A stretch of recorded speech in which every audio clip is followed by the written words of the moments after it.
Hello and welcome to this video on how to grow better bonsai from saplings.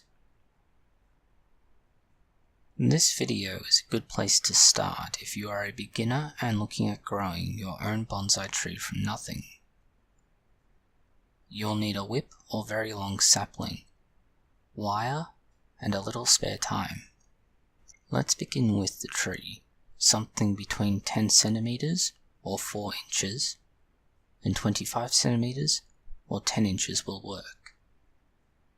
A long, roughly straight trunk with little by the way of branches from the trunk itself. You need to use this method in early spring or very early summer when the tree is growing quickly. This rapid growth will be important later on. Now that you have a tree lined up, and it is the right time of year for you to do it, take your tree and wire the trunk in a loose way, with a sharper angle than usual.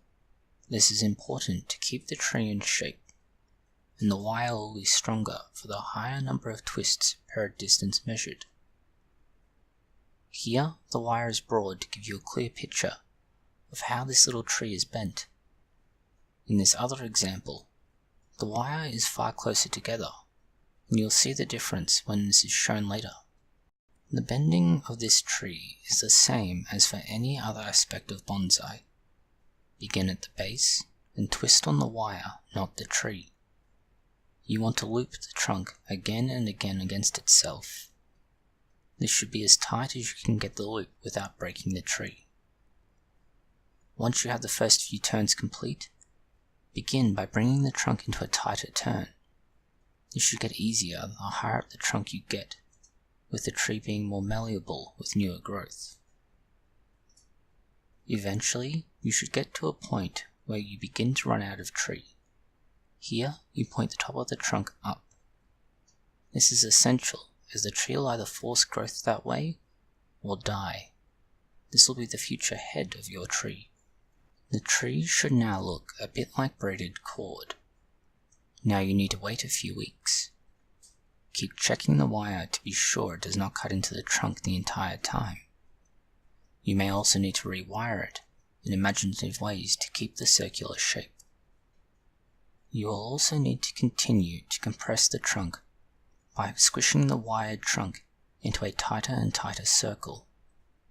This will ensure that it is a solid, relatively taller tree than it was to begin with a wide circle. Eventually, the trunk will harden into this shape, and you will be unable to manipulate it any longer, but you will also no longer need to wire it. Remove the wire, and now you wait. You will need to wait for this spiral-like shape to grow. The tree will fuse together over time and form a wide-based tree trunk. If this is unable to occur, it does develop some interesting and creative shapes. After being left to grow like this for several years, you will have a surprisingly well-developed bonsai starter. You will need to keep an eye on the following. Mold and damp can get stuck in the tree as it grows, due to the sort of conical shape you have developed. The wire may cut into the trunk, and the trunk needs to fuse for this entire approach to work. And with some species and some specimens, it simply does not work. And this method is great for working with junipers, pines, and maples. This is because they have very pliable trunks, go through phases of fast growth, and readily graft. The benefits are that if it produces a wider trunk, then the tree will develop normally in the same time span. In exchange for this width, you sacrifice a little bit of height in the short term, but in the long term, you have much better nebari and a much thicker trunk, which for many specimens is an ideal scenario. And this is a simple beginner's project to grow your own very wide trunk tree from scratch, with comparatively little effort, complications, or materials. It also demonstrates some of the underlying principles used when training bonsai.